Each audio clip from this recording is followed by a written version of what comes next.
of the dead. Thus began the age of despair. The roads were tangled.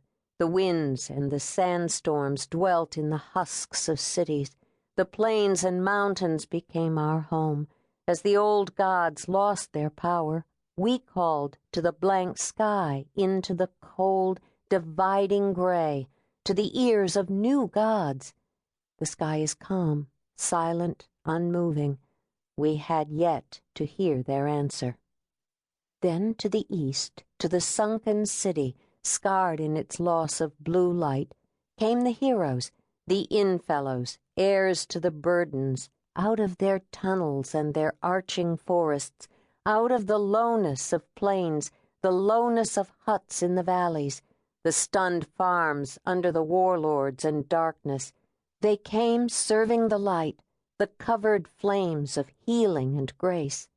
From there, pursued by the armies, the cold and glittering legions, they came bearing the staff to the arms of the shattered city, where below the weeds and the bird call, below the Valen wood, below forever, below the riding darkness itself, a hole in the darkness called to the source of light, drawing all light to the core of light, to the first fullness of its godly dazzle. Forward. This book, Dragons of the Hourglass Mage, concludes the Lost Chronicles series. Our goal in these books has been to tell the previously untold and unknown stories of the Innfellows during the War of the Lance, a period covered by the Dragonlance Chronicles. Although these books can be read on their own, readers will find that they will have a far more complete idea and understanding of what is happening to whom and where and why it is happening if they read the complete series of Dragonlance Chronicles before reading the Lost Chronicles. The end of the War of the Lance was chronicled by Astinus of Palanthus in a volume that came to be known as Dragons of Spring Dawning.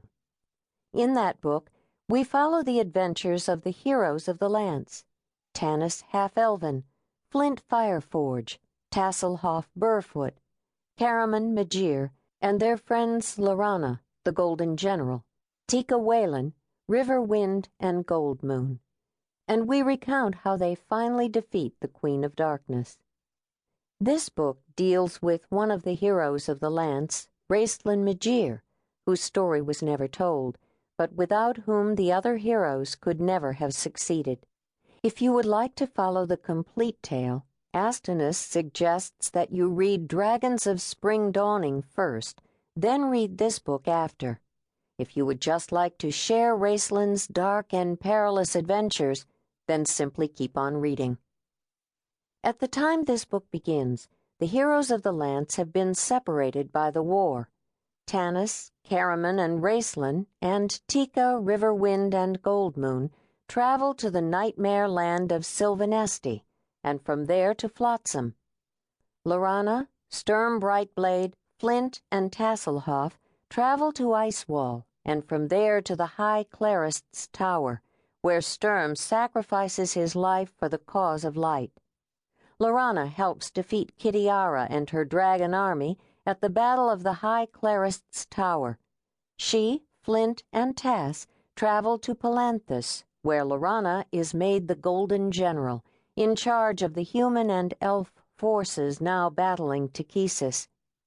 Once in Flotsam, Tanis meets his former lover, Kitiara, and is shocked to discover that she is now a Dragon Highlord in Takhisis's evil army. But though she is on the side of evil, he cannot resist her dark eyes and crooked smile. The two again become lovers. Kitiara urges Tanis to join her army. He cannot abandon his friends and the cause of light. Torn by guilt, he leaves Kit and joins his friends on a ship fleeing Flotsam. On board the ship is also Barum Everman, sought by the Queen of Darkness. Hearing the Everman is on this ship, Kitiara flies her dragon in pursuit. Desperate to escape, Barum steers the ship into a maelstrom. Raistlin Majere believes the ship is doomed, and he uses the magical dragon orb